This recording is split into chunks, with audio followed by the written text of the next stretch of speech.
Donc tout de suite, on va vous parler de cette figure du designer pour nous situer, nous, designers, dans notre pratique.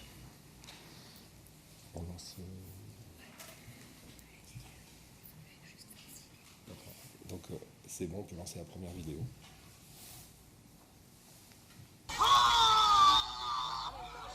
Le caporal de garde a reçu des écharpes rouges de commandement. Et le troisième possédé se lève. C'est Captain Malia, le capitaine de la mer Rouge, qui marche en faisant le slow march, la marche de parade de l'armée britannique.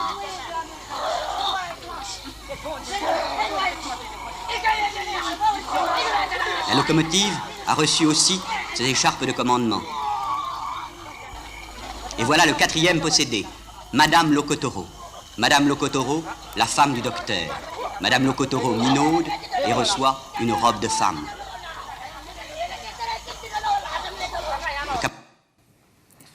Oui, cet extrait du film de Jean Rouch, Les Maîtres Fous, tourné en 1955, donc un documentaire qui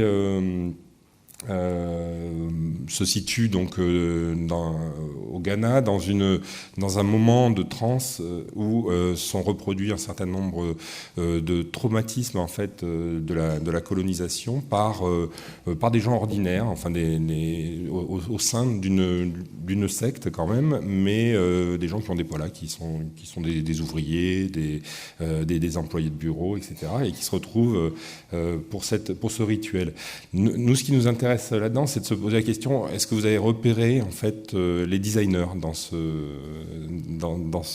moment-là et en fait, pour nous, les designers, on les voit, ils sont en train d'accompagner en fait les personnes qui sont en transe. On les voit en train d'habiller, de maintenir debout, d'organiser en fait la transe. Et ça, voilà, a priori, ça pourrait être une première figure du designer et ça pourrait nous servir à regarder les choses qui vont se dire après avec ce filtre-là. Alors, deuxième figure. Construire une maquette de la maison pour mieux rationaliser les déplacements du service. J'utilise du papier de tunnel de train électrique pour figurer les rochers, de la feutrine verte pour les prairies, de la cire modelée et peinte pour les meubles. La maison est un champ de bataille où de petits personnages vus de haut figurent les mouvements de troupes. On visualise les passages à travers les pièces et leurs fréquences, horaires et priorités hiérarchiques en variant la grosseur du trait et sa couleur et en donnant un nom abrégé à chaque action. PVOB, porter un verre de l'office à la bibliothèque. L'image obtenue donne l'impression de réel des radios où l'on voit les eaux, puis les liquides qui les traversent, puis les molécules au travail tout au fond. Alors là, c'est peut-être une pièce que vous connaissez, c'est Le Colonel des Zouaves d'Olivier Cadiot, interprété par Laurent Poitrenaud. Donc, il s'agit d'un majordome extrêmement zélé qui perfectionne son service. Alors, on est toujours dans l'ambiance colonialiste, puisque là, on est avec un colonel des Zouaves qui tient une maison et qui est donc témoigne des anciennes colonies, etc. Et donc ce majordome qui, lui, essaye de perfectionner le service auprès de ce colonel. Là, on a une figure également du designer, c'est-à-dire un majordome zélé qui perfectionne le service, qui accompagne les gestes et les mouvements, les circulations, les façons de déceler les moindres désirs des uns et des autres et surtout d'apporter des compléments là où le désir n'est pas encore exprimé. Yeah, I'd like a big one then. We don't have a big one. Why not? Because Americans don't want big cars. Well, then give me one with lots of pep. Sorry, our cars don't have pep. Why not? Because Americans want good mileage, not pep. Homer, tell the nice man what country you come from. America. Do you hear that, you morons? This is why we're getting killed in the marketplace. Instead of listening to what people want, you're telling them what they want. Homer, I need your help. You do? Yeah. I want you to help me design a car. A car for all the Homer Simpsons out there. And I want to pay you $200,000 a year. And I want to let you. Homer, Meet my team of engineers. They're gonna build your car. Hiya, team. Now, boys and girls, this project is our top priority. Everything else is on hold. I don't want to see anything until it's finished. But sir, Direct all your questions to Mr. Homer Simpson, the man with the vision. The man who's going to bust this company out of its rut. The man who's going to change American transportation forever. So, what kind of car would you like, Mr. Simpson? I don't know. I want a horn here, here, and here. You can never find a horn when you're mad. And they should all play La Cucaracha. Can do, Mr. S. And sometimes the kids are in the back seat. They're hollering. They're making you nuts. There's got to be something you can do about that. Maybe a built-in video game would keep them entertained? You're fired. What is my brother paying you for?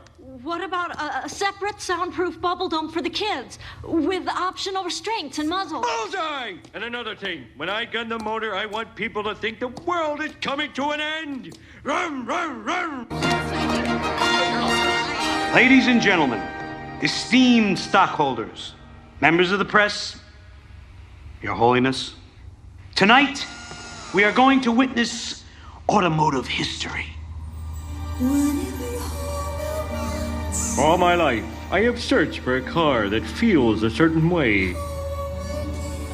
Powerful like a gorilla, yet soft and yielding like a Nerf ball. Now at last, I have found it. Ladies and gentlemen, presenting the car designed for the average man, the Homer.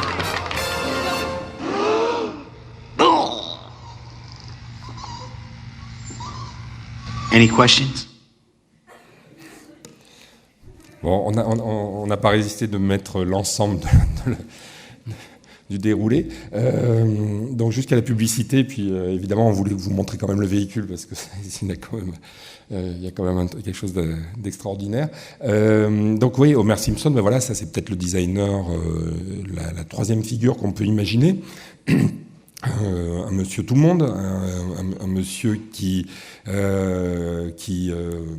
a une co-création, en fait, une co-création avec monsieur tout le monde. Donc là, c'est une tendance aussi du design aujourd'hui, de se positionner sur cette façon de collaborer avec des acteurs extérieurs.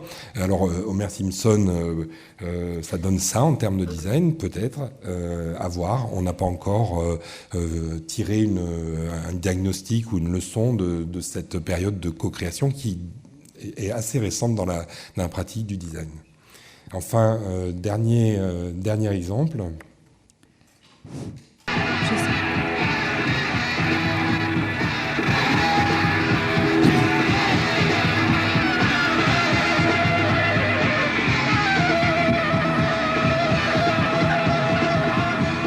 That's peanut butter.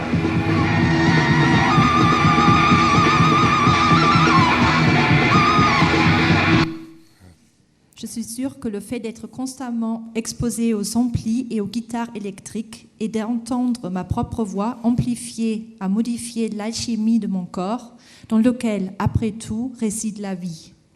Souvent, j'essaie d'analyser les raisons pour lesquelles je fais ce que je fais, travailler avec des guitares électriques, des batteries et chanter.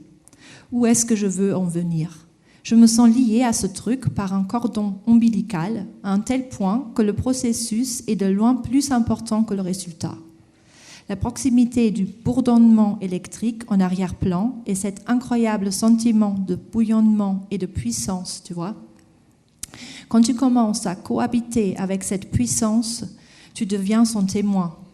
Quand tout le monde joue bien, quand les mêmes sons tombent au même moment, il se passe un truc qui te remplit de joie. C'est ça quand tu es bien entouré. Tu te laisses dangereusement aller. C'est l'expérience la plus sincère que j'ai jamais vécue. Je ne pourrais pas m'en passer. Dès que j'ai commencé à me produire sur scène, dès le premier concert peut-être, je me suis sentie comme un loup qui goûtait pour la première fois au sang. Je venais à peine d'y goûter que je me suis totalement désintéressée de la musique pour attaquer à la gorge. J'étais vraiment déterminée à expérimenter les bruits sur moi-même comme un savant qui fait des expériences sur son propre corps, comme le Dr. Jekyll ou Hulk. Des fois, j'ai l'impression d'être Hulk, vraiment. Je n'ai absolument aucun besoin de rationalité ou d'harmonie. Ça sort tout seul, tu comprends? Les harmonies bien établies, je n'en veux pas. Ce que je veux, c'est plus de nuances. La véritable bonne musique, c'est pas un truc juste à écouter. C'est presque comme une hallucination. C'est pour ça que j'ai toujours aimé les accords du hasard. Ce que je fais, soit ça te paraît abstrait, soit pas. Donc, témoignage d'Iggy Pop en 93. La question de l'énergie, en fait, le designer confronté à cette puissance énergétique, est-ce qu'il est en capacité, avec ce qu'il produit, de trouver cette voie? Alors, ça serait une voie suggérée qui nous inspire, en tout cas, qui nous intéresse, avec très peu de moyens, un peu de son, un peu de matériel, un peu de l'électricité, et une situation tout à fait temporaire et éphémère, qui est celle du concert. Donc pour nous, des modèles à regarder de près.